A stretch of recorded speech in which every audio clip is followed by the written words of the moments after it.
Hello folks, here we all are again for another live World War II TV extravaganza, and I have the phenomenal Jenny Grant to talk about one of the most important Polish figures of World War II. And I've been looking forward to this one, as indeed some of the viewers are, because I've been talking to some of you chatting on it in advance. So good evening, Jenny, how are you?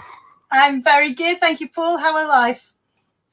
Well, we're good. I mean, this is our first show where we're live streaming both to YouTube and Facebook for first. So you're the guinea pig for that, which is all very exciting.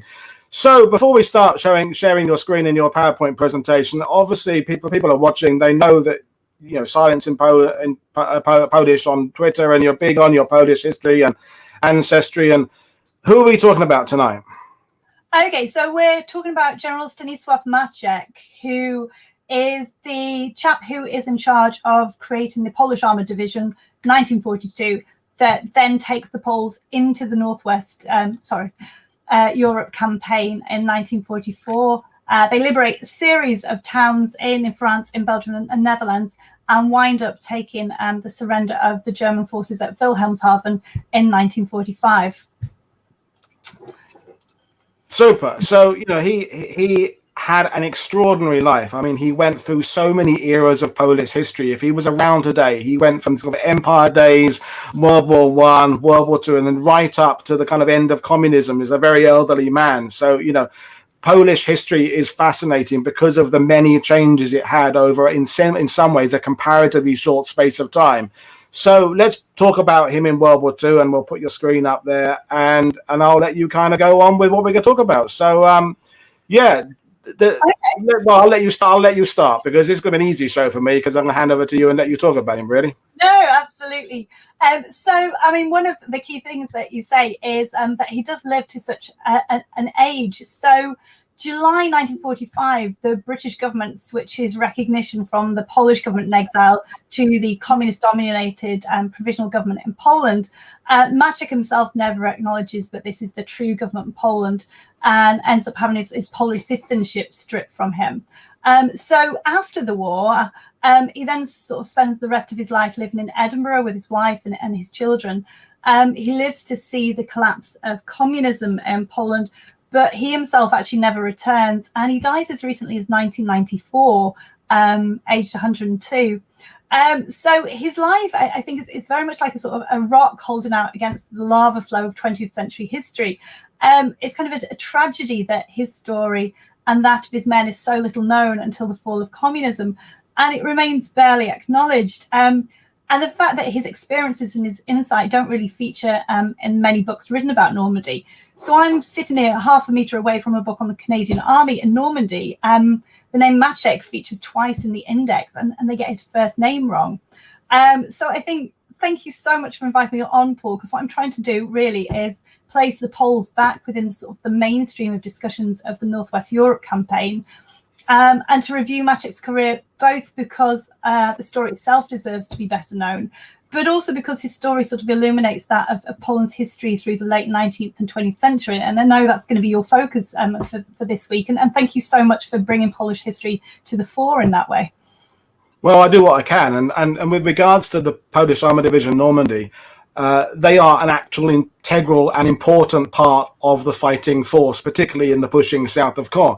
And although it's a subject for another time, we have the Princess Irene Brigade from the Netherlands and the Belgian Piron Brigade, and they are influential to some extent in the Normandy campaign, but they're kind of given a secondary job pushing up the coast. They're not going to come into the main narrative of the main elements that are actually winning the Battle of Normandy. So the Poles aren't here to make up the numbers or be some kind of equality. We must give them a job so that they're represented. They are a cutting, thrusting force of the advances south from Caen. And I always refer on my tours, and when we did the Falaise Gap shows with you back in August last year, I always think of them as the Jeb Stuart kind of marauding cavalry of the Canadian force. They're sort of almost a free roll that enabled them to do so much for the victory in the Falaise Gap. So.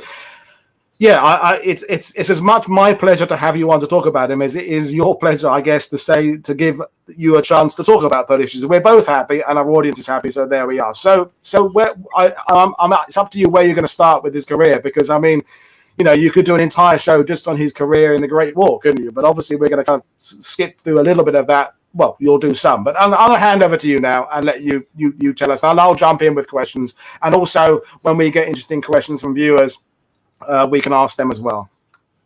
Okay, no, that sounds perfect. Okay, so I mean, the title of the talk tonight is The Career of Stanisław Maczek. And I think when we examine it, one of the surprising features is that he doesn't actually commit to a military career until he's actually fought in 3 separate wars. So not until we get to 1921-22. So we'll give a little bit of background to the world that he's growing up in, because this is how he sort of makes sense of his sense of identity and the career that sort of takes him through to 1944. So he's born in the Austrian partition of Poland. He's born into a relatively privileged family of landowners and lawyers. And his surname itself isn't actually Polish, anyone feeling quietly smug that they've mastered it. His grandfather is Croatian, which was also part of the Austro-Hungarian Empire. So if we get to sort of Polish identity, Poland, by the time that Maczek's born, 1892, has been occupied by Germany, Austria, and Russia for 100 years. And it's a time of rapid industrialization, migration. So numerous languages and identities actually could exist within one home. And it was entirely possible to actually identify as a Pole without speaking the language. So you think of somebody like Nijinsky, for example, the famous ballet dancer. He's born in Warsaw to Polish parents, but speaks Russian as a first language. So Maczek, having this element of sort of Croatian background, isn't that noteworthy? He writes about reading all the core texts about Polish national identity as a teenager. He joins the Rifles Association, and everything about his life and career shows nothing but dedication to the cause of independent Poland. But he doesn't play down the Croatian roots. He refers to serving alongside Croatians once he's conscripted in the Austro-Hungarian army. He actually says, I was linked by blood to these men. And there may even be an element, and I'm speculating a little bit here, that the Croatian surname might have been helpful to his career within the Austrian army, because the Croatians are actually deemed to be more loyal than the than the other nationalities within the army. So getting ahead of myself a little bit. So he studies hard at school, finishes school, and he begins to study science, which I think is probably what we might expect of somebody who will go on to command a armoured division. But he only lasts a term before realising this isn't the course for him. So he switches quite dramatically. He ends up studying philosophy and Polish philology. So he's studying Sebastian Patrycji, who translates Aristotle into Polish. He's saying that on the eve of the First World War, he's actually studying how emotion is expressed through Polish literature.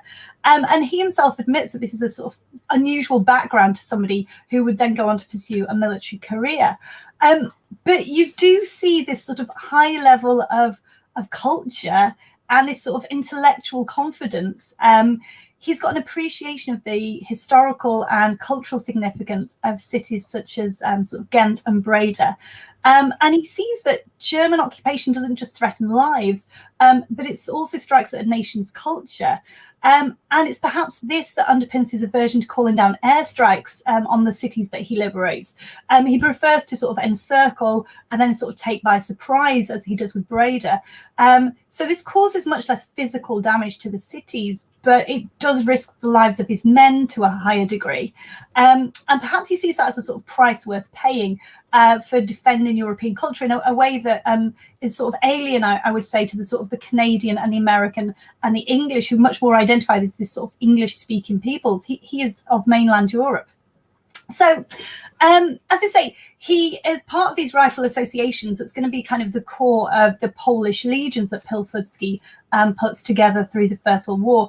But Maczek is conscripted in the army of Austria-Hungary, and so ends up, like the vast majority of Polish men of military age, serving in a foreign army with the potential of actually facing other Poles. There's a classic poem, I thought we'd get a bit of poetry in, by Edward Swansky. So this is written in 1914. And he says, "Don't think of me, my brother, as I march to my death. In the fire of my bullets, stand bravely and take a deep breath. And when you see me from afar, fire at me instead. Into a Polish heart, aim Russian lead." So this is very much a sort of dilemma that is acknowledged in 1914, that Poles could be facing Poles. Now, Maczek himself, he trains at Ludendorff, becomes a platoon commander, and then he's sent off for more specialist training in mountain warfare. So he's learning skiing, mountaineering, the use of artillery in a mountain environment, which, I'm sorry, is so much cooler than the Western Front. He's then posted to this elite regiment, the 2nd Tyroleans.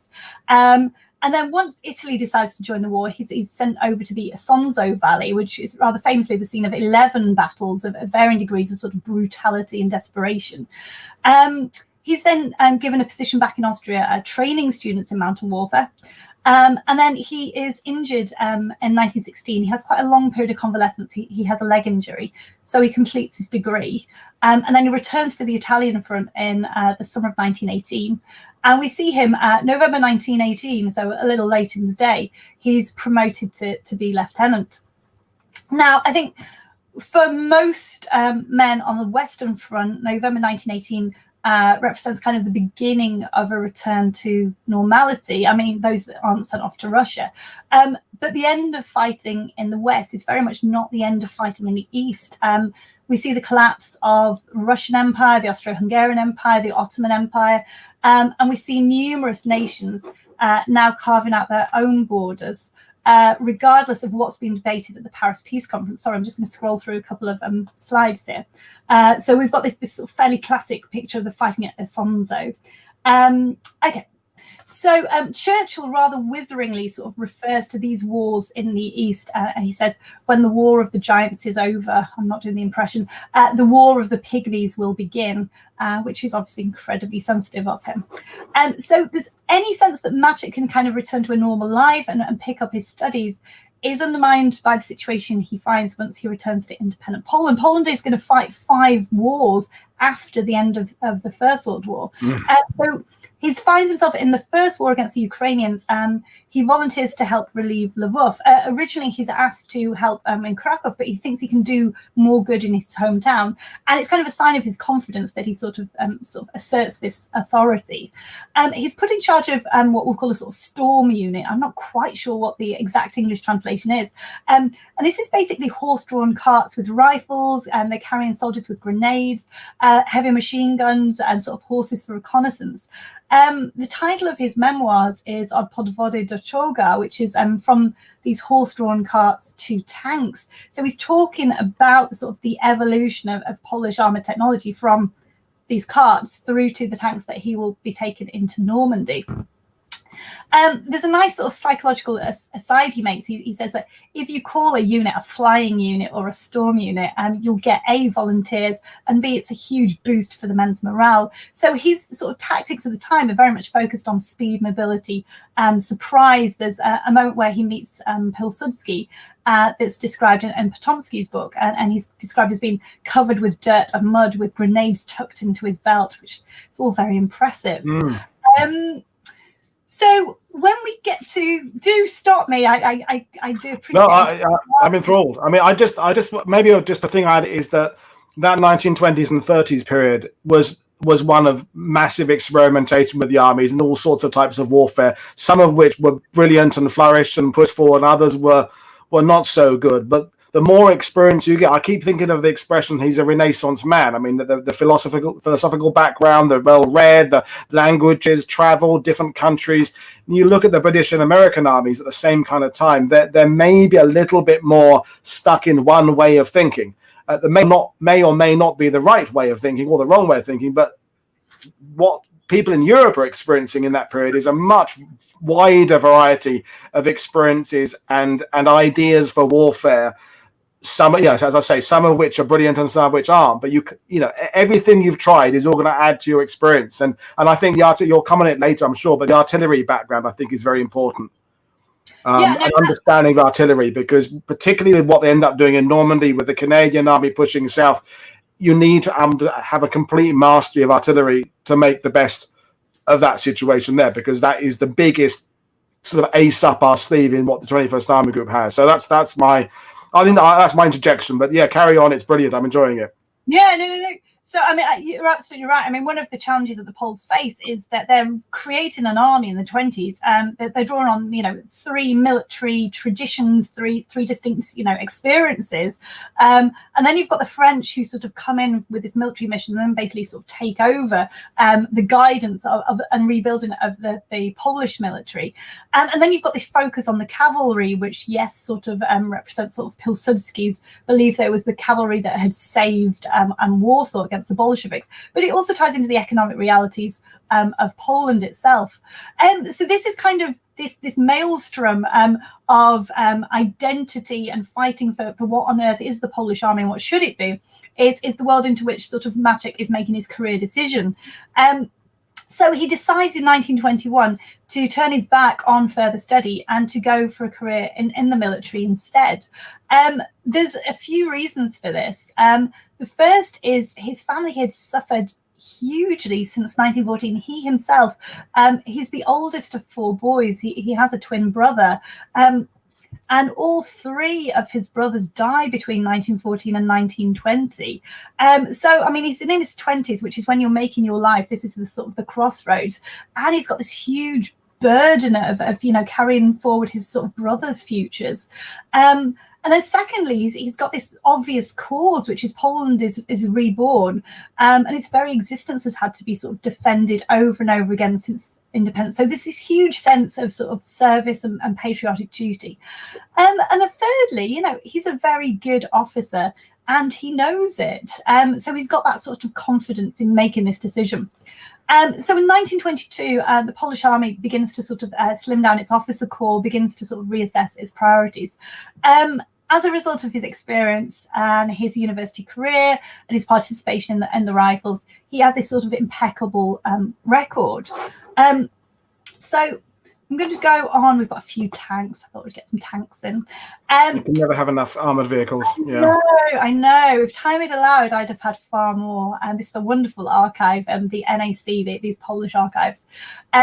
He spends the 1920s then largely commanding infantry and coordinating military intelligence networks to a degree. By 1930, he's been promoted to colonel. But the big surprise comes when he's given command of the 10th Motorized Cavalry Brigade. This is the only sort of tactical formation like this, but it's been 15 years since he's served in a sort of mobile unit like this. And the unit also is quite transitional. It's moving from the cavalry through to the sort of mechanization, motorization. But the cavalry's got this, you know, fairly elite, unique ethos. And he writes about his concerns about how to sort of set the tone in his first speech that he addresses.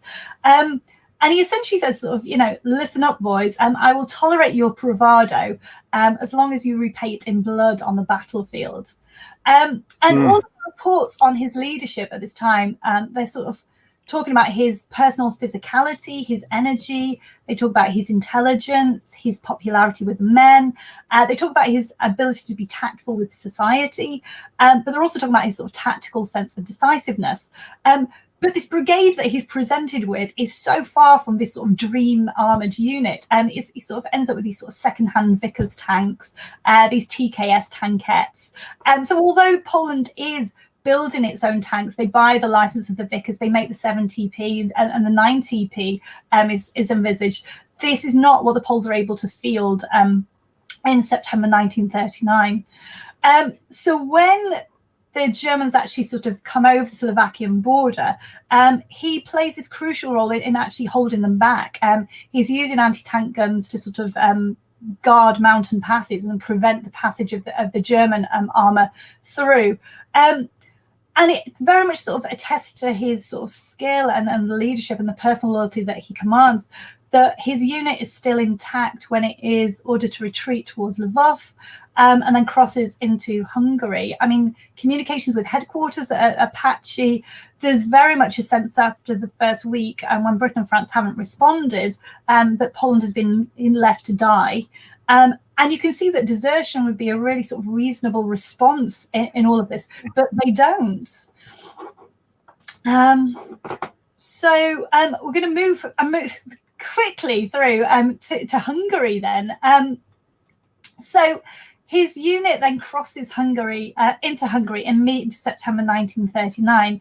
Now, Hungary is a traditional friend of Poland. It's not an ally, it is a friend. And they let it be known that they will sort of unofficially turn this blind eye if the Poles leave Hungary and go and join the Polish army that's reforming in France under General Sikorski. But this can't be sort of spread officially, and it has to be sort of achieved on an individual basis by every single Pole in Hungary. So Maczek's been really, really lucky. He manages to be reunited with his wife and children before they leave Poland. When he's interned, it's Mrs. Maczek that basically secures his release. She asked permission to go to Budapest to see a doctor. And when she's there, she goes to the embassy. She gets the fake documents that he and his other officers will need. She gets a suitcase full of civilian clothing. And then they're able to break out the camp. They walk to this train station, several miles away because the nearest one is monitored. And then a series of trains takes them to France. So if we just show a picture, I've got here a picture. Everybody should read this book. It's the most amazing sort of boys' own adventure. Of each chapter in Poland Finds Back is devoted to a different aspect of the Polish armed forces in the West. But yeah, you've got a route there of the various journeys that would be taken. So the vast majority of Poles arrive in France via Hungary and Romania. Those who don't make it to France end up in sort of French Syria. You also get those who sort of go through the Baltic states, but that's much less likely to lead to freedom. A few manage it, but you're more likely to be caught up by when the Soviets invade and then deported. So we get to France, the end of 1940. Now, I think in a lot of books, the sort of period in France is seen as this sort of a transitional period, a brief time before Britain and the bigger episodes. But obviously with the Poles arriving towards the end of 1940, this is the new normal. This is what they need to make work. This is where they will regroup and continue the fight. Now, the difficulties facing Sikorski as he rebuilds the army are significant in France. You've got men arriving constantly, unpredictably in small groups, and he's trying to build this army with very few resources. So Maczek is appointed to command the 1st Infantry Division. There's only going to be these 2 divisions that are field ready by May 1940. And he also sort of commands the camp in Brittany where the Poles begin to form. But the accommodation is pretty minimal. It's really bare barracks, and there aren't enough. So as more men arrive, they're having to be put into haylofts and barns. Pay is minimal, and unless the division is actually field ready, then they don't get full pay. So they can't even afford cigarettes. So when they get to Britain and they're handed out for free, this is heaven. There's a huge problem to begin with the effectiveness of like individual officers with morale, with training, and there's quite a lot of sort of drinking. And Maczek is trying to sort of rebuild the army in this context. He's trying to rebuild specifically an armoured division. This becomes his baby that he lobbies through the book for. So anybody who is a driver or a mechanic or cavalry is sort of collected in by him as they arrive in France. By May 1940, though, he's complaining that the unit still hasn't trained in anything more sophisticated than the sort of Renault FTs of the First World War, and they've hardly had any access to basics such as machine guns. He's talking about them having to use sticks, a big stick to represent a heavy machine gun. And then in May, everything changes with Germany's invasion. And he's suddenly granted the permission to form this armoured division, and he's whisked off to Paris and shown basically the room of requirements. They suddenly get access to tanks and anti-tank guns and machine guns and motorbikes and all these vehicles that they just haven't seen for 6 months. But crucially, because they're not familiar with this equipment and haven't trained on it, he can't get a division together. He says we actually need months to put this together. So he's able to field nothing more than a brigade, really. Now, this fights really well. Their main task is to sort of cooperate with the French and to cover the French retreat. And we get these episodes where, like at Montbar, there's a successful nighttime assault and they actually capture German prisoners. But in the morning, they realize it was completely futile and that they're unable to link up with the French again. So all of this, plus the fact that they're struggling increasingly to get access to fuel and ammunition, they keep having to reduce their vehicles down each time. Means that in the end they have to sort of abandon it. Sikorski gives the order for the Poles to regroup in Britain, and Maczek then orders his men to break into smaller groups and head to the coast in the hope of being collected by Allied ships during Operation Ariel. There's a wonderful photo, I'll share it later, of him sort of being photographed from behind, heading off into the unoccupied zone in France in the summer of 1940. Now, Maczek then, although his men are picked up in groups in Ariel and taken to Britain and then sort of put on trains through to Glasgow, he himself doesn't arrive till much later. He makes it as far as Marseille, but he's relatively well known. And it's very, very hard for him to sort of escape. Although he's wearing this very sort of nappy suit, he manages, however, to get papers to get to Algeria and then to Morocco. He's reunited with his wife. And then they go from Casablanca to Lisbon, and then they got on a plane and they arrive in glorious Bristol, September 1940. Now, by the time he arrives in Scotland, here are the sort of tents that the Poles are put in when we get to Scotland. The Polish First Corps already begin to be reorganized along sort of infantry lines, which he's finding appalling. He's collected at Glasgow Station and he's met by his men who present him with the black jacket of the brigade. And he then spends his time and a disproportionate amount of his memoirs, I would argue, lobbying for the creation of this armoured division. Now, the Poles in Britain is really interesting. I mean, when they arrive, it's in the aftermath of Dunkirk. They're very, very far from being a priority, though they are actually welcomed. You know, that the king meets the president at London as he arrives on the train. The principal role that is sort of carved out for them is to sort of build and man the coastal defences in East Scotland. There's a huge amount in a sort of a later talk to write about sort of the welcome that's given by the Scots in these small towns to the arrival of these sort of huge numbers of sort of Polish soldiers with all their sort of, you know, hand kissing and heel clicking and so forth.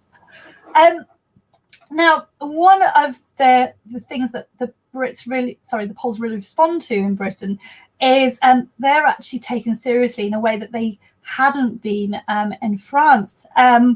So, for example, you know, the British show that they are valued by actually beginning to give them equipment. They bring them lorries. I mean, Sosabowski talks about having to buy his own cars, for example, early on, which are cheap because of petrol rationing. But later they do genuinely get British lorries, for example, and later tanks. So February 1942 then, Maczek's given command of the 1st Polish Armoured Division that then leaves its original Scottish camps. And the British offer them sort of training and run exercises. And for example, we see them at Bovington, at Lulworth. We get officers training at Oxford. We've got exercises at Newmarket.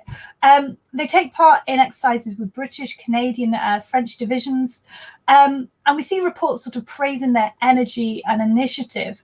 But they do kind of speculate on how sustainable all of this is over a longer period than just an exercise. It is one of the features of the literature of the time that they report on Polish morale just being sky high compared to the Brits, compared to the Canadians. And it's something I really want to sort of look into in more detail. Yeah, and just to interject a bit there, up to this point now, over those previous 2 years, he's you know, in summarizing it all, he's kept a group of men together through however many different countries, Poland, Hungary, France to Britain, when there's all the distractions and the fact that Europe is crumbling and the nations being defeated and there's temptations of desertion and going off and bowing off and joining some other kind of unit, and just keeping a core set of guys together is a really impressive feat. And also keeping his eye on this goal of getting an armored division of Poles. And so, yeah, sure, you know, he had outdated tanks earlier in the war and broomsticks instead of machine guns, but the core cavalry and armor tactics don't change. I mean, you can learn how to maneuver with whatever vehicles you've got. The principles of cavalry warfare, and also when I think about the fact he was very good at taking the flair of the former cavalry type of soldier and utilizing that in the modern type of armored soldier, which is not a completely neat fit, because cavalry is a sense of you do what you want and just go off and run, and that's not how modern armored warfare works. It has to work in conjunction with air power and artillery and reconnaissance and all those other factors there. So getting as far as Normandy, just this phase alone, I think, is a testament to how charismatic he was, and also how very able he was as well. So that would just be my point there. Yeah, no, you're absolutely right. I mean, when the Armoured Division is looking for its new sort of emblem, and they go with this Armoured Hussars, the wing of the Armoured Hussars, which was obviously sort of Sobieski's sort of cavalry that would go into battle with these feathers behind, creating this huge impression on the enemy. And this is kind of the peak of Polish sort of military prowess up to this point. But that sort of, Maczek's senior commanders are a bit like, well, I'm not sure we actually want the Armoured Division to have the ethos of the cavalry. I mean, tanks are quite expensive, my friend. I don't think we can be reckless. So he actually sort of comments on this sort of fight for the identity of the division. So taking the best of both worlds, isn't it? Taking as I said, taking that kind of flair and that tradition. I mean, tradition is important to the people of that part of Europe, so you can't throw that away. If you throw that tradition away, you're throwing away what their reasons for fighting are, their reasons of being in that, behind that emblem. And yet, as you say, tailoring it and making it work with this modern idea of mechanized armored warfare, it's amazing.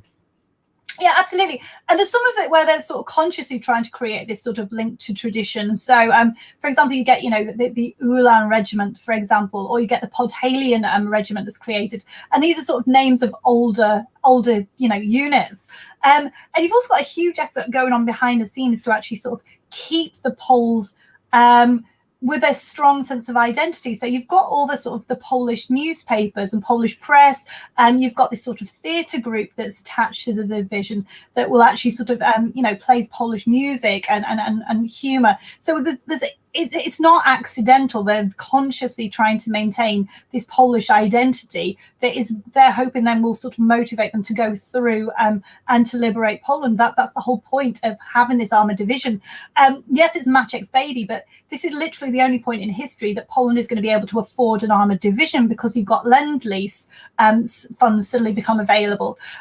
So they're talking about, this is a great opportunity. And also, they have seen the impact of German armour in Poland and in France, and they're saying that this is what we need. This is how we will challenge the Germans. Nothing else will count. So there's practical reasons, but there's also, there's a degree of sort of the PR element to it. So yeah, the Poles, I say, they become really familiar with a whole wide range of tanks. Maczek lists them in his memoirs. He says, to begin with, we've got Matildas and Valentines and Churchills. He says these were kind of good for the teething period that you describe. Then they get Covenanters and Crusaders, which he doesn't comment on. And then he says, and then we move on to finally, in the armoured regiment, we have Shermans. And in the reconnaissance regiments, he talks about the magnificent Cromwell. Throughout this period, it's quite entertaining. And Maczek's talk, he's complaining that all of the training that he's putting in place is being constantly interrupted by visits by VIPs. So, I mean, you get like a royal visit in 1941. And I mean, he's canny enough to see that these are a necessary evil. He knows that Poland's perception in the wider world is going to be as essential to her actually achieving independence as actually to her success in the battlefield. So he does tolerate it. And actually, there's a bit where he goes quite fanboy, really. The 1941, the Armoured Cavalry Brigades visited by a number of sort of French and British commanders. And this includes General Martel, who is like, the commander of the Royal Armoured Corps. He's the preeminent British expert, and Maczek's just a little bit, so 1944 then, all of this training pays off. The division is inspected by Montgomery and Eisenhower and officially signed off for entry into the Northwest Europe campaign, not D-Day itself. The the division has its final training around Scarborough. There's a series of photographs which we see of Maczek looking stern and forbidding. I think you've got that on your title. They're taken on his command tank with its wooden barrel, and they're actually taken in Yorkshire. I rather love that. Okay, so the division then moves down to Aldershot for final checks. And at this point, many of the men send off their belongings for safekeeping to British families then that they've been acquainted with in the past few years. And this is one of the aspects that sort of I've certainly glossed over, is this fact that these men are operating, as you pointed out, you know, if you're somebody like Sosabowski, he's left his wife and his son. Maczek's really, really lucky in having his family with him. His son's actually sort of enrolled at school, for example. But these men, there's a huge amount of sort of contact in terms of news being shared across all of the fronts. So in occupied Poland, you knew about the successes of like Squadron 303, for example, and you'd know about sort of Anders, and you'd know about this sort of Siberian children who'd been sort of taken in by India. So there's a huge amount of sort of news that is in all of the newspapers and so forth, but actual personal news and personal contact and knowing what on earth had happened to your family, that is lacking. And these men are sort of operating with that basis. And therefore, when we go into Normandy, they're going in just as the Warsaw Uprising has started. And the awareness, you know, a huge number of them have got family in Warsaw, and what's actually going to happen. So you've got this tension and this additional emotional pressure through August. So the Poles, when they get to Normandy, are placed under the command of the Canadian Second Corps and General Guy Simonds. Now, the relationship between Maczek and Simonds is quite interesting. So Simonds sort of famously has this reputation for being relatively arrogant, but also being very innovative. But crucially, he's significantly younger and less experienced than Maczek. He doesn't actually see action until the Sicily campaign. He's 10 years younger than Maczek, who served in multiple wars. And as you say, he's shown this huge amount of leadership in fighting to create this division, and then to sort of carve it out of these men who each of them themselves has shown serious initiative and self-confidence in reaching Britain.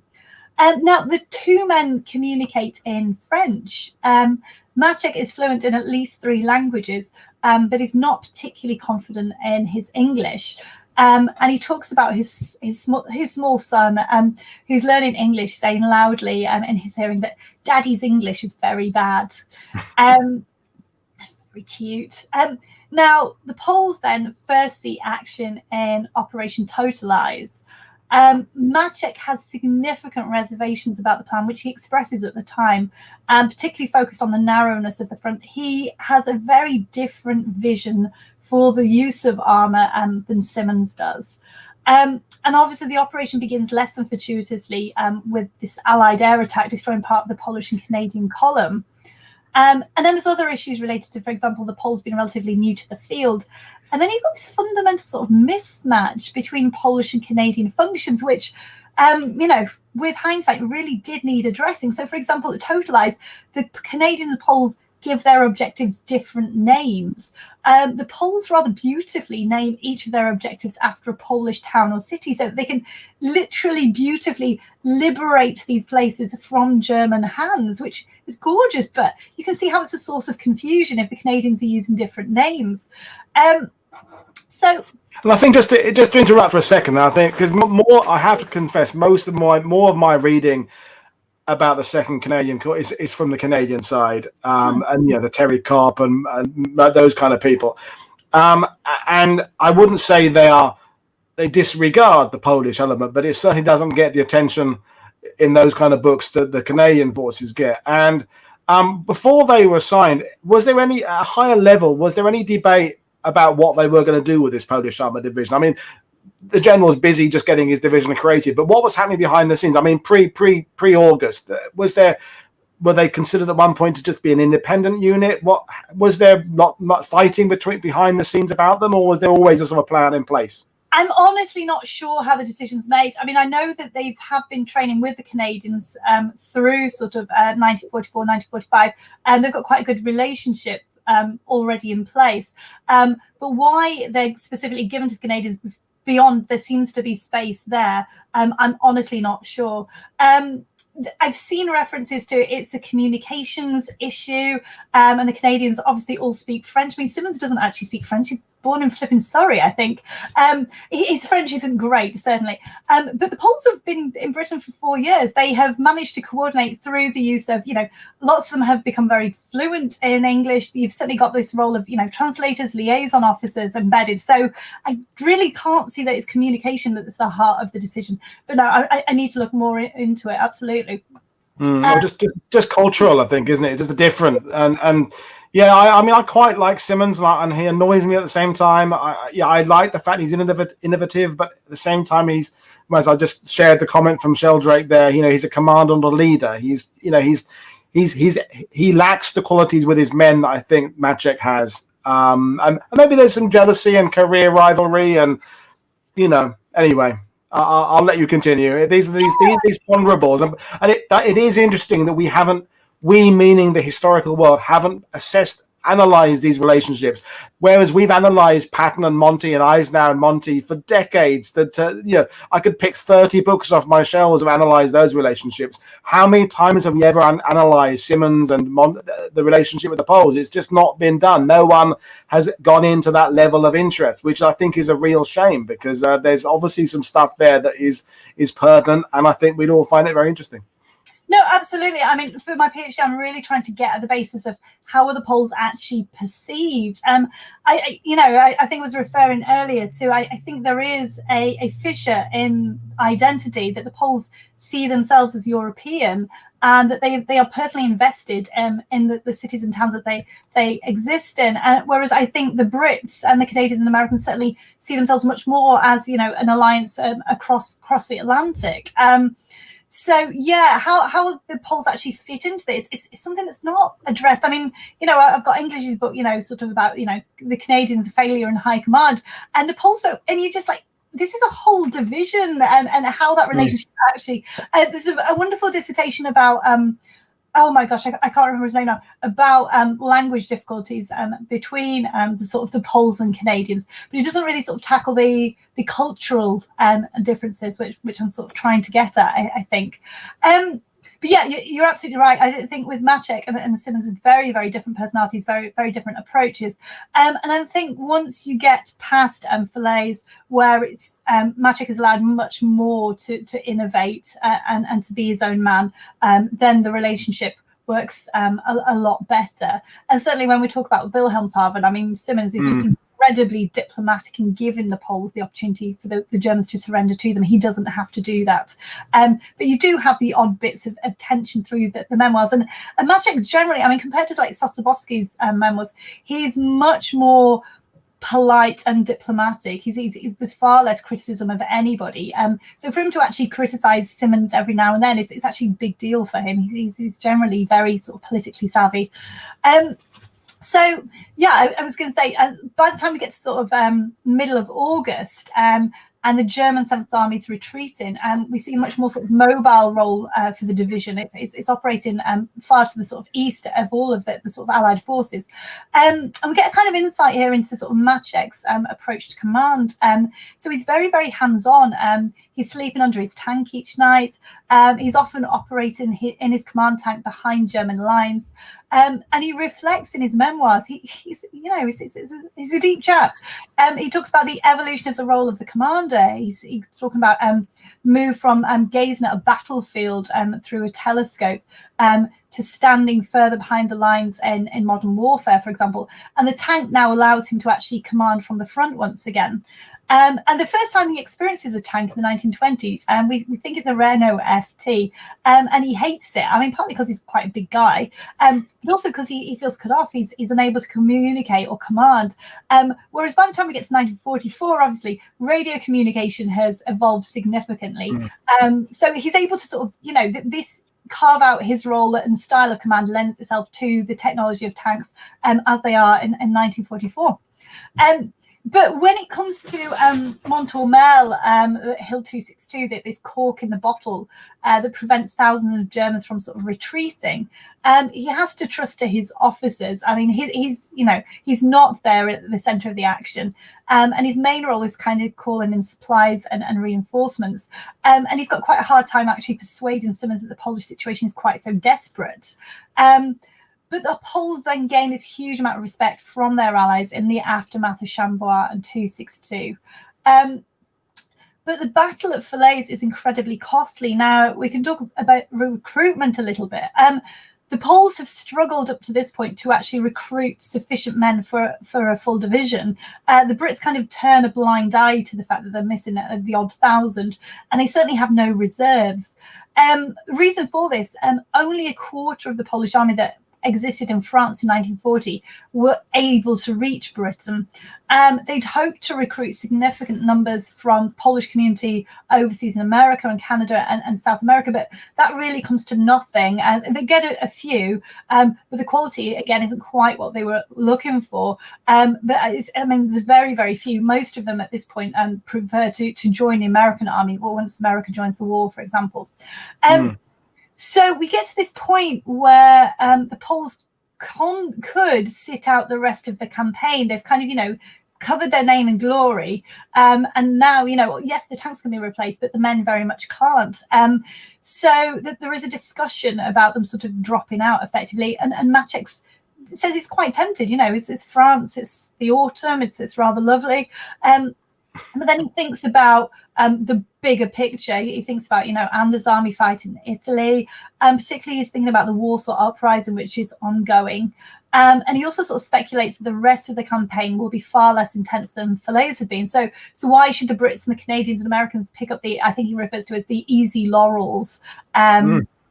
So he then, when we move into the Low Countries then, he starts this paragraph. I love reading him in the French. He says, is there a more beautiful word and military terminology than that of pursuit? So we see a very different style of warfare once the Battle of Falaise passes. But the campaign in Belgium and Holland is actually very difficult for an armoured division. I mean, the weather begins to set in. We get huge amounts of mud. There's numerous canals need to be crossed, and the retreating Germans have quite often destroyed bridges, which then holds up progress and therefore makes them a target. And Maczek's pretty bitter. He sort of identifies a much sort of easier axis that would still achieve objectives. And Simmons then takes that idea and then gives it to the Canadians and gives the Poles the more difficult task. So that is, again, one of the criticisms that he makes. Now, the Poles then played this role in liberating some pretty significant places. For example, they liberate Abbeville in France, where almost exactly 5 years earlier, the French and English had made the decision not to provide military support to the Poles. So there's that. They liberate Ypres, and the last post is able to be played once more at the Menin Gate for the first time since the German occupation begins. And every time they come to a town, there's an element of, oh my gosh, they're Polish. They're greeted with flowers, bottles of wine. They actually have to pass a regulation saying that certainly the traffic police aren't allowed to drink while on duty because they directed column in the wrong direction at one point. And they end up with sort of, somebody will come and approach them on how do you say welcome to the Poles and scribble out these banners in Polish because, weirdly, Belgians, many of them don't speak Polish. And that this swift construction of Polish flags out of French flags. So you sort of tear the blue bit off and turn it around. Got yourself a very serviceable Polish flag, apparently. Clever. Yeah, resourceful. Yeah. But this is quoting Belgium. I'm not sure why people in Belgium have all these French flags lying around. So the story's a little unconvincing, but I like it. It's yeah. Well, I mean, I'm jumping into your passion is coming through it, and that I love that. And just because I with my new system now of StreamYard, I can see the comments, and there's a good question coming from Conrad, and just because you mentioned about recruiting for the American Polish divisions, and his question, well, I'll put it on the screen there. Was there no desire to merge all Polish forces into one army in the West, i.e. the Polish Second Corps? I mean, that I've never read anything about that. Is there anything? Have you have an answer to that? Yeah, I mean, there's quite a sort of big demand to. Well, not necessarily. I don't know about moving the Polish Second Corps over, that they're playing a pretty valuable role, but certainly sort of switching elements. So maybe some of the armoured units from the Polish First Corps going and supplementing the Poles in Italy, and then sort of taking some of the men over. But we don't see this on a big scale.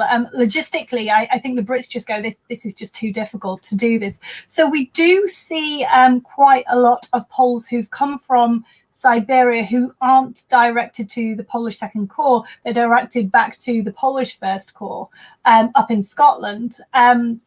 So we see that. I mean, these men arrive and they're sort of, some of them join the Parachute Brigade, some of them join the Armoured Division, but health-wise, they're completely shot. So they sort of bring them back to health, but they're not able to sort of contribute in any real significant numbers. So no, I'm not quite sure about the sort of bigger picture. I feel I remember reading somewhere that there was it may have even been about Churchill or something, that there was a thought at the high level of British command to not make a too strong Polish unit in case they became sort of politically after the war too strong or something. And there's that kind of makes a bit of sense, in that you could see them, you don't give them too much power, because as we know now, Churchill is thinking about the next stages, is thinking about what's going to happen after the war, and keeping Polish units separate may have been a better thing from that level. I mean, I don't know. That just it's a rabbit hole we could go off down there and talk about the political treatment of the Poles, both during the war, and of course, tragically after the war, and the Czechs as well. That's another whole subject in its own right. What happened? We British famously got victory in Europe, and we kind of had freedom. And for most of Eastern Europe, it was another 30 years of terror. So anyway, that's a sideshow. But we'll carry on with what you're talking about, the Belgium, and I have to say, I'm loving this, Jenny. It's brilliant. I'm enjoying it. Thank you. I mean, going back to your point though, I mean, Anders is a much different personality than Maczek. He's, when they're asked if they will fight on after Yalta, he's very much torn. And much more reluctant. Maczek is very much no. We signed up to defeat the Germans, and that's what we will do.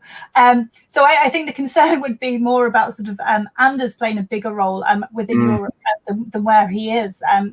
Politically, he's much more sort of forceful. We're in the Netherlands then.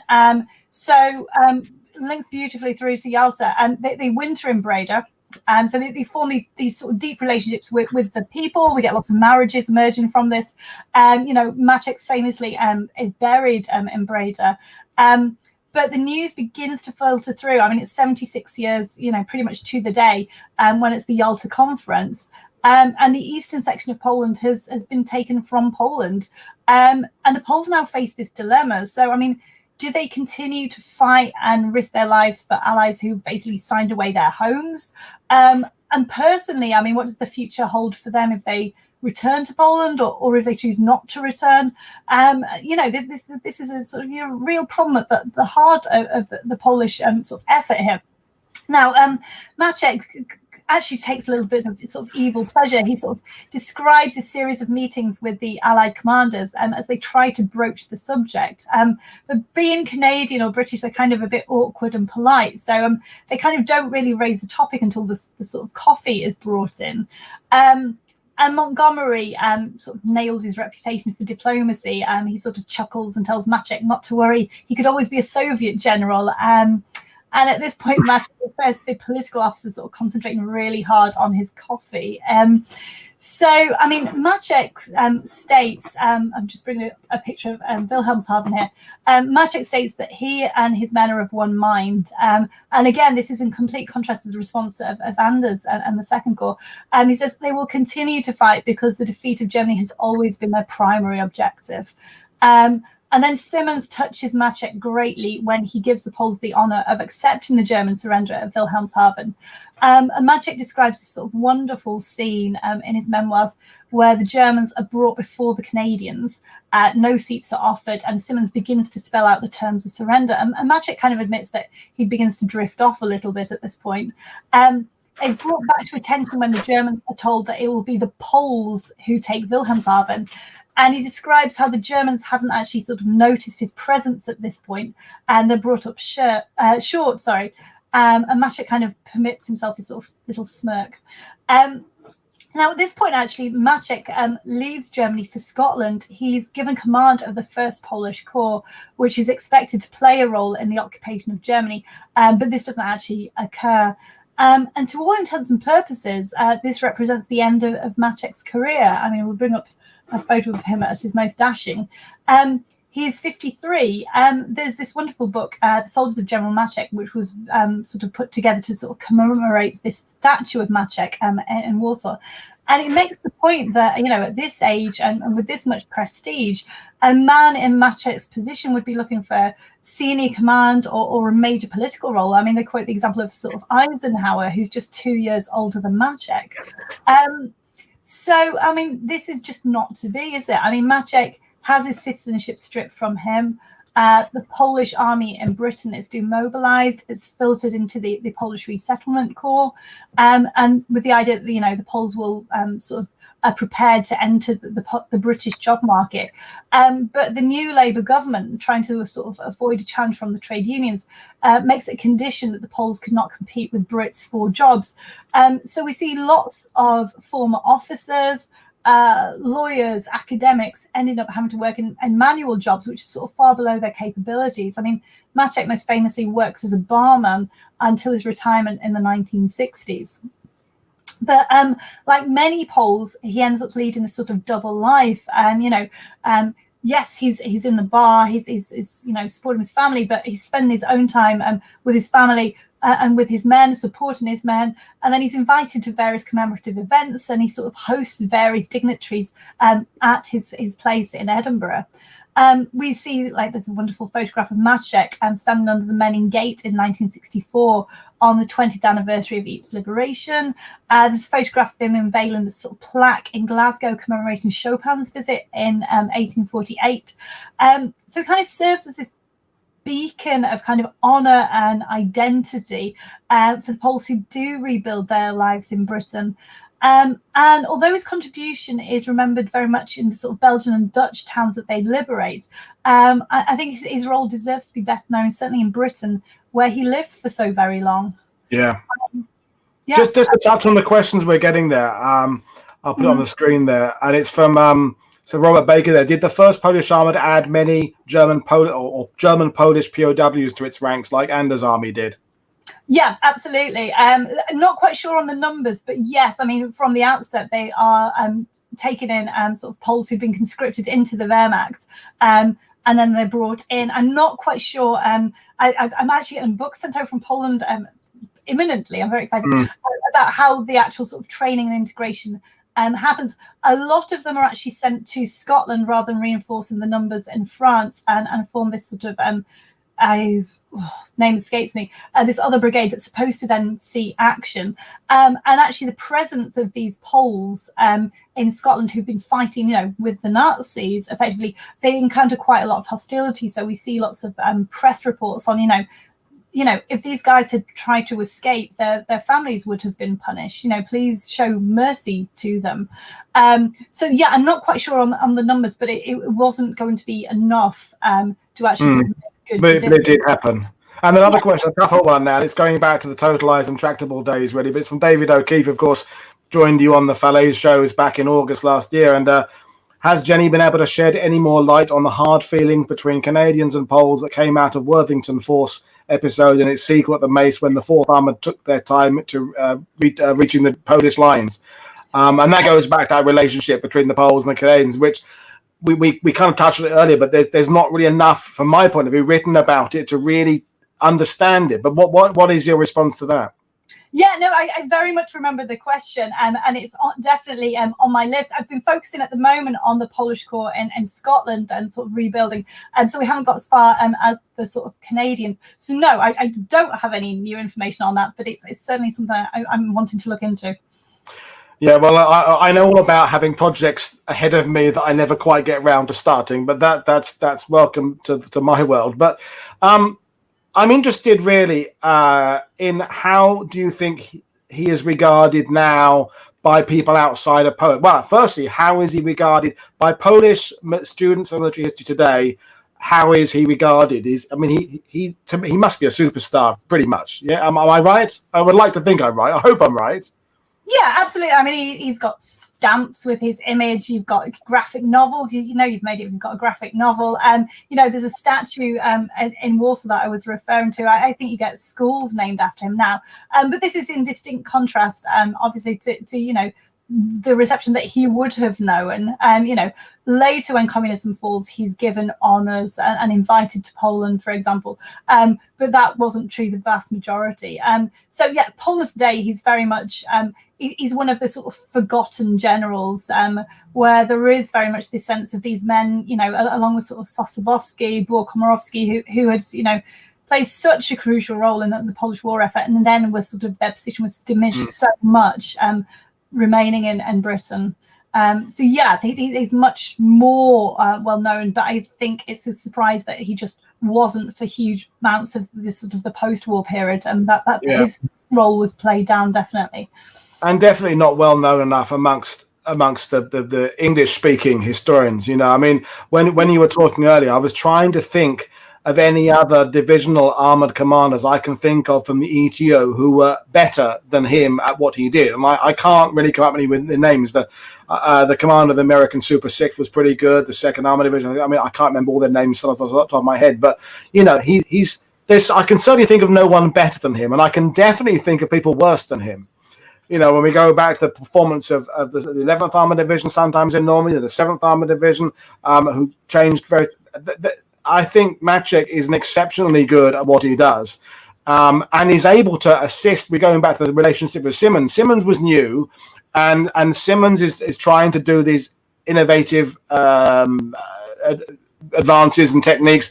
And I think, although he wouldn't maybe admit it, having someone like Maczek under him there, but an uncle kind of figure there who actually knows what he's doing, probably, almost certainly, enabled Simmons to progress as well as he did, because he had that good. I don't want to call him a number two. I know he is a number two. I know he's junior to him, but I would like to think it was more of a partnership. I mean, it's just if I was having someone coming into my World War II TV now who was 10, 15 years older than me, who'd done lots of things, I would like to think they come in as an equal, even if I technically outrank them, if that makes sense, Yeah. I don't know what Guy Simmons felt about it, but that's how I'd like to think he felt about it. I mean, I think everybody reports that Maczek's just incredibly likable. He's very relaxed with the journalists, for example. He makes time for them. He's sort of invited to various sort of levels of sort of British society and gets off. So I can't imagine that, it's a prickly responsibility. He goes and what Simmons approaches, it is, as you say, quite a sort of difficult dynamic, isn't it? When you've got somebody sort of, that much more senior in age, but you outrank them. It's something I want to look into. But I mean, this is what I'm trying to get at, is why the Poles, where this is such an interesting case study of, where you've got, sort of inter-allied cooperation, and how you do that when you've got language and culture and experience. And I'm still trying to work out why I've got so many books behind me on Normandy, where, it's not that the Poles don't know their history. There are hundreds of books written by Polish historians. Well, I know it's a struggle. It's a language issue. Is that it? Or is it that they're still seen as this weird sort of exotic outlier, or not with the... I really tried to get a why they just don't play this role. I mean, they do, obviously, you've got, sort of 6 armies in Normandy and so forth. They've got a role, but again, they're not consulting sort of Polish sources. So, I mean, that's a good book, but that's what, 30 years old now. It could do with lots of updating. And, Dave Collins is watching this. I took him down the Falaise Gap. We went to Montormel, and Dave is Polish extraction. And, I wish I could give him a list of 10 fantastic books about the Poles in Italy and in France and Belgium, and I don't have them. And well, you and I were talking in the week about to put some book lists up, and there just aren't stacks of books. And yet, probably right now, there are probably 10 people or 20 people around the world writing books about Eisenhower and Montgomery's relationship, and investigating things that, from my point of view, have already been investigated before. And there's this. Why aren't people? Well, I guess you are focusing on the Polish units and saying, and not just analyzing them from the point of view of being Polish, but from the point of view of being part of a successful Allied army and how they fit into that. Because I think that's I'm thinking again about the Belgian Piron. I've got a couple of books on the Belgian Piron Brigade, and they're written by Belgian historians aiming it at a Belgian market, and particularly of family members of the Belgian Piron Brigade. There's not really an attempt to try and fit it into the greater narrative. It's more almost a souvenir type book for those who've got a vested interest, with some nice photos and some nice stories in it. And I want to know about how they're perceived at a higher level. I want to know how were there meetings about 21st Army Group about how they were going to use the Johnny Foreigner in the campaign, because I'd find that fascinating, because I bet there's some dirty laundry there somewhere if we could find it in the minutes. Yeah, no, absolutely. I mean, it seems ridiculous that we're 75 years on and we're still constrained by this sort of national history. I don't want to be sort of massively critical, but sort of the Brits look at the Brits and the Poles look at the Poles, and never the twain shall meet. And it just seems that there's so many sort of links to be made by sort of looking at each other's histories and making those links, because that's what's happening in the field on a daily basis. For the Poles, they're having to negotiate this. So yeah, as I say, it's, I mean, I've got some excellent books I can put up and comment, but they just, it certainly deserves greater study. And as we said, from the different national points of view as well. And I mean, I'm intrigued, as I live in France, about the relationship between the French and the Poles in Normandy. I stressed that on my tours, is that even when that force was moving out on the eastern front, they could stop and converse with the French in the way that the Brits and Canadians couldn't. And not only could they wanted to. They were much more keen on establishing a relationship with the French. And you read about British armored units who never even bothered to talk to the French. They're just almost in the way of their maneuvers. They're playing it like it's Salisbury Plain in 1939, and we're doing what we did from the manuals. And you've got this resource of locals there who maybe have seen German units come through and know which of the roads that are impassable and which ones are steep and which ones have. And the Poles seem much better at doing that than perhaps the British and Canadians are. And again, that's something else that could be explored. And again, definitely, as people have said, I know you're busy, kids, teaching, lots of things to do, but there's a book on the Poles with your name on it in a future world, I think. Hope so. I will definitely buy it. So yeah, well, that was I've really enjoyed tonight. And just to finish off the last years of his life, I mean, because he did have just about lived to see, communism go. And did he ever write about that? Did he ever express any comments about finally getting the freedom that he'd spent how many wars trying to achieve? I mean, the very irritating thing about Maczek is he doesn't actually write a huge amount. I mean, he's some memoirs, sort of, in the 60s, where you've got it in Polish and French. He does write, there's a few references to him giving interviews to sort of Belgian newspapers, and you got sort of Polish newspapers during the war.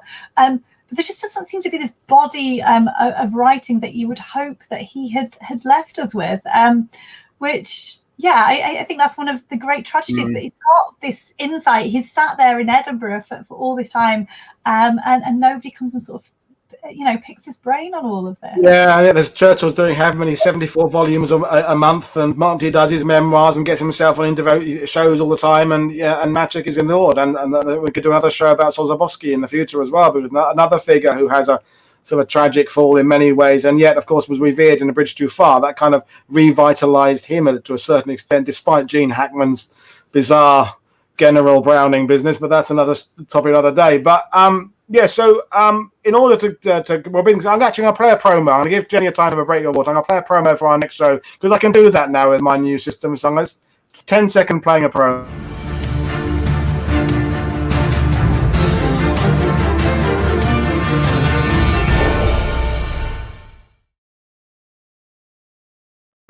So just to remind you, we've got our Operation Veritable show on Monday, weather permitting. I've got news from Edwin out in the Netherlands. There's 6 cameras going to be out for me filming, but they were expecting about a foot of snow this weekend over the Netherlands, so I'm hoping things will be okay to do that, but we'll see.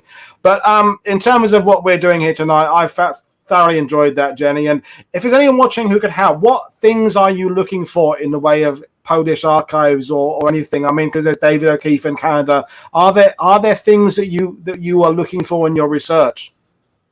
Oh my gosh! I mean, yes, I've been on sort of Twitter acknowledging that I'm going to try and tunnel into the Polish archives in London, and so that's my big one. Yeah, I mean, anything that's related to anybody sort of obviously from Polish families, I'm really interested, particularly in experiences as them sort of integrating into Britain and perceptions and how they were perceived and so forth. But I'd love to see that from a military perspective as well, of sort of the Canadians working with the Poles. And yeah, I'm effectively just trying to get at these clash of cultures and language. So anybody with any insights into how language and culture sort of operates when these guys meet, that would be fantastic. Well, I'm thinking of doing a panel discussion at some point about how the Allied nations incorporated into Britain, how the French troops and the Belgian troops and the Polish troops, and whether there were differences, and some countries found it easier or tougher. And we know there are problems. I mean, we've written about, well, people have written about the African Americans in the US forces and the problems and indeed successes they had in Britain. But I don't know, again, there's been much written about the integration of the Poles and the Czechs and the Danes, all those things there. And I think we're all stuck in the kind of cliches of the Polish pilots in the Battle of Britain film and things like that. And I don't know how they integrated. I don't know much about that, and I would be fascinated into studying that were there parts of England and Britain that it was easier for them, and other parts where it was tougher. I would guess places like units that were posted to the port towns like Liverpool would maybe have it easier because they're more international mix. I don't know, and if you're into more of a remote village in Norfolk or I don't know, I would find that study really fascinating. And it hasn't been done yet. But anyway, we're just gassing now, and people have got things to do. So people have said it's a great show. So all I'm going to say now, Jenny, is will you come back and do something else again? Because we love having you on, and you're really good, and you seem to enjoy it. No, absolutely, and I'll try and avoid the last-minute technical hitches this time. But I have technical hitches all the time. And Paul, genuinely, thank you so much for hosting this, for hosting all this sort of series of the Polish history. I just, it just needs to become mainstream. If you were British at the time you went to London, you would see soldiers from every nation. This was normal. It's very much a sort of forgotten history, rather than a sort of hidden history. It shouldn't be forgotten. Yeah, it comes back to your point about we teach our history too nationalistically, as we talk about the beaches too nationalistically in Normandy, and it's you're now leaving the British sector and going to the Canadian sector. You're now leaving the Canadian sector and going to the American sector. This, that, and it's like, well, no, there are Allied forces. There are RAF teams on Omaha Beach. There are Brits on Juno. There are Poles coming through Gold, and we're labeling things in such a way as to make it easy to understand, I suppose. But it's damaging how we're looking at this, particularly in this climate we are today, with how divided we are with Brexit and what's going on in the USA, to be reminded that we did actually function 75 years ago pretty well internationally with all our different languages and cultural backgrounds, and some were monarchies and some were religious societies and some weren't, and some wanted communism, some wanted this, but actually we got on pretty well together and we managed to defeat the Third Reich, and there's something in that we should learn from, and we're not. We're stuck in our nationalistic slots, and it's to our shame, I think. Yeah, no, absolutely. I mean, one of the really interesting things is if you look at sort of Canadian reports of visiting Britain or polls, and it's, actually seeing Britain as it was from the outsider's perspective. So, I mean, you've got Canadian bombers talking about how, what the hell's with your roads? They're kind of wiggly, and your towns are next to each other, and what's with the accent? Or you've got the classics. Is it called a Canuck in England account? And again, it's he arrives from Canada very early in the war, and it's sort of the sort of British weirdness. So like all the toilet chains work differently, so the lady of the house has to explain that. And just seeing it from Britain as this sort of holding ground for all these nationalities is really sort of fascinating perspective. Yeah, and yes, say foretelling of how the world, the immigrants we've had in Britain in the last 20 years. There must be parallels of acceptance and difficulties, and that there, you go to certain parts of Britain and there are Polish themed shops now and things like that. And I guess the same thing would have been happening in the war. There'd have been villages set up with things that the Polish wanted, and I find that intensely fascinating. Anyway, going off down a rabbit hole again. So for those watching, folks, we've got lots more things coming up. We still have got a Polish week coming up. We've got Alina coming on talking about things in Warsaw. The wonderful Alexandra Ritchie coming on talking about the quote unquote liberation of Warsaw by the Russians. That actually was much more of another occupation, really, but that's coming up as well. And we've got Jochen coming on talking about the SS and what they did in Poland in 1939. So and this will not be our only Polish week. There's lots more Polish history we can tackle. I desperately want to find someone in Italy who can do some live filming near Monte Cassino so we can bring Jenny back in and talk about the Poles in that campaign. That is something I've been trying to work on. Haven't found anybody yet, but I will find someone. And again, so join us again. Nothing tomorrow, folks. Monday will be Operation Veritable. We're attacking the Reichswald Forest. Well, I'm sitting at my desk, but my camera team's attacking it for me. And again, it remains me to say thank you very much to Jenny for joining us. Thank you very much for watching. And I will see you all again in World War II very shortly. So again, thanks for watching. This has been Paul and Jenny for World War II TV, talking about General Maczek. Thanks very much again. Thank you. Good evening.